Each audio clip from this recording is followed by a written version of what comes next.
The culture of fear and shame around sex and gender forced those who did not or could not conform to wear masks, despite hiding in plain sight.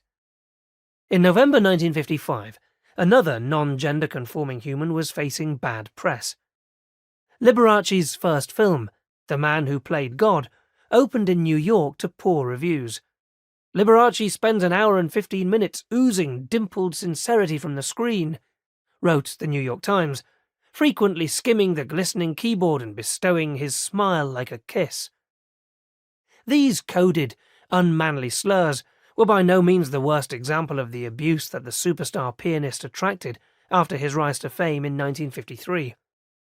Born in May 1919, an identical twin whose brother died at birth, Voyageur Valentino Liberace was a child prodigy who, as an effeminate, poor youngster with a speech impediment, took refuge in the piano. As he honed his act in his early 20s, he decided to fuse his classical experience with contemporary pop modes.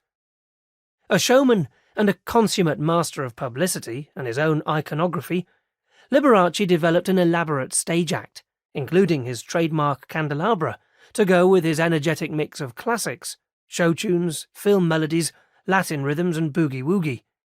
By the time he found fame with his syndicated television show in 1953, he had refined his act down to an art, involving his family, talking to the audience through the camera, and embracing a dizzying array of costume changes and dramatic gestures.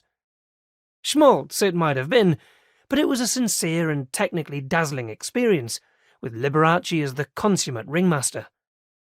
During 1953 and 1954, he reaped the rewards, with successful seasons in Las Vegas and massive viewing figures for his television appearances. An early highlight was a triumphal performance at Madison Square Garden in late May 1954, in front of an audience of 14,000, with a record-breaking gross of $138,000, roughly $1.3 million in today's money. The news reports noted that 75% of the audience at Madison Square Garden were female, and therein lay the rub.